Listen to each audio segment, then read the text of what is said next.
What's up everyone, this is Free So for today's video today, we're actually going to talk about Ereda Island, and I haven't been on Elsword long enough to know the fact what's the current status of the game or anything because I've been busy with my own end, with family, and sometimes with my own personal matter too. So if you actually do wonder where I was at in Elsword, I just been offline, I haven't been logging in for a very long time already. So with that out of the way, we can actually talk about what's the actual problem with the current Ereda Island that we have right now, and just by playing it from a couple times back during the past years, I know it's a bit more fun compared to what we had before with all the second season. We actually had to do a lot of jumping and platforming, and we had to kill some bosses, but sometimes the boss itself kind of lags out sometimes, and it actually brings some frustration among the Elsword community because they have to deal with all the massive bugs, and if someone lags in that particular match, it kind of screws up the entire play mode. And yeah, this is actually when they brought the third season of Ereda Island,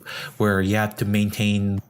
both sides of the map in order to increase your points in order to win the game. But however, this going back and forth between two maps is not always going to be the fun case, because some characters actually might be slower than others, and some characters are kind of a little bit frustrating to use with and playing in that dungeon, and sometimes it's not always fun at all. It's not really engaging the concept of having a hybrid between PvE versus PvP at the same time. But before we actually dive in and discussing on how to actually fix this and make it more better for all players, we have to go back to all the way when Ereda Island was first introduced. And if you actually don't know what that is or haven't been around to play it, you can actually watch this gameplay that actually recorded a very long time ago when the first Ereda was introduced. And basically all you have to do is you have to go through a whole bunch of mobs in order to get to the other side of the team that you have to destroy this flag or some fire of some sort. If you actually do decide to go on the other side and actually prick on the other team, you can actually go through the middle passageway after you clear the very first stage. Then you actually have to break this object that will give you a significant advantage with all those massive buffs that comes behind it. But it's a matter of who actually beats it first, and then after that happens, you can actually either continue on going the other side, try to halt their progress, or you can actually take that buff and go on the ending base to try to break that thing as soon as possible. Although that dungeon was very fun because you actually use your gear and tiles in that dungeon, however, that actually is another problem with the very first season of it, because you can actually gear up your gear and use every single thing that you have on that particular character, while the other team, however, might not necessarily have the same gear as you have, and basically it gives them a very big disadvantage in terms of clearing the mobs as soon as possible. And it actually does create some imbalances between either teams. If you actually are a solo queuer, you're just praying to the fact that one player or two players on your team will actually be the ones that actually have the gear in order to carry you through the entire dungeon in order to get those medals, and so on. When the second season of Ereda Island came by, they actually changed the structure so that it actually be a race against to the center versus your opponents. So this actually strips the fun part of having the killing the mobs versus playing against the players, and it's more like a race. And this season was not very the best of it because it kind of relies on your ability to jump through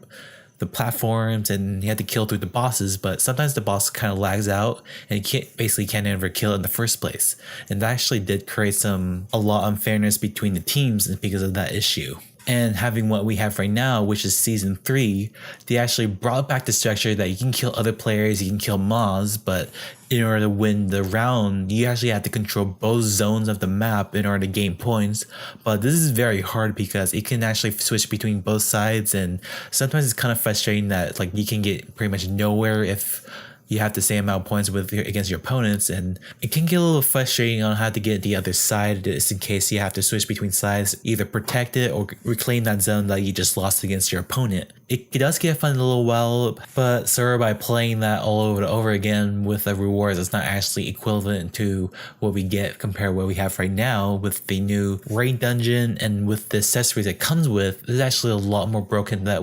compare what you get in the Ereda Island. So you kind of see the fact that you can actually see the differences between the two accessories you can get, but which one is more worth grinding compared to the other. So actually moving on to the main topic for today, what are some ways that they can actually change the Ereda Island that can better appeal to all players and offer experience that makes player want to come back all over again. So my actual suggestions on revamping this Ereda Island is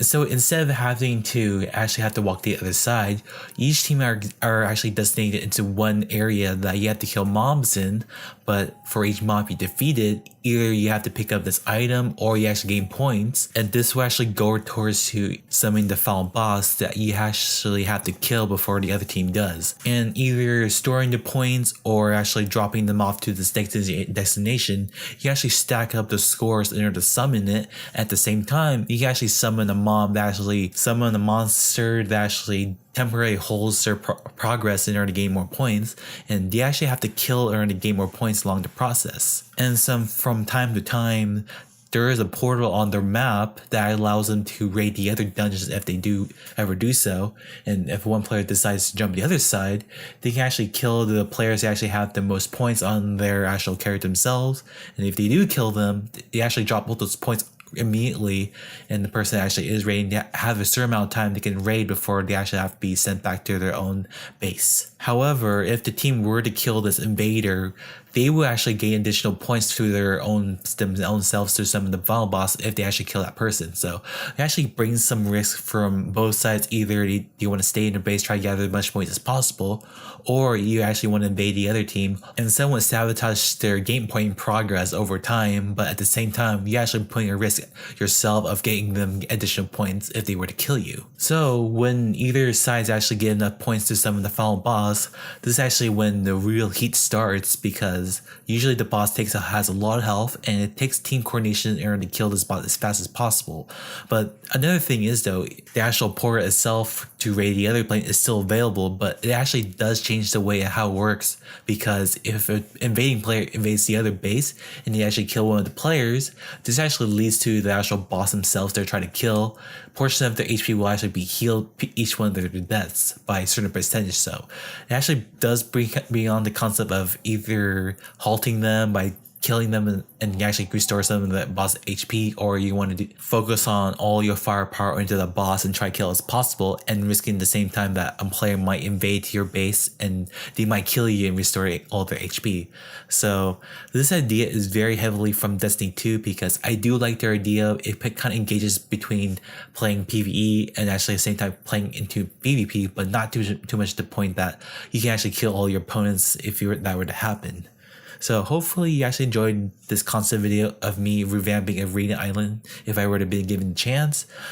If you liked the video, just give us a thumbs up and share this video amongst your friends if they actually do agree with the idea too. And if you actually want to get notified for every video related to Elsword or anything else, you can actually go to my homepage, hit that bell button to be notified every single video I actually will be posting down in the future. So your support would be very appreciated, and if you want more topics like this down in the future, or you want me to cover some areas in Elsword that should be revamped according to my ideas or anything else, you can actually drop down in the comments down below too. And I do look forward to seeing those comments, and this is First MG, and I'll be signing out.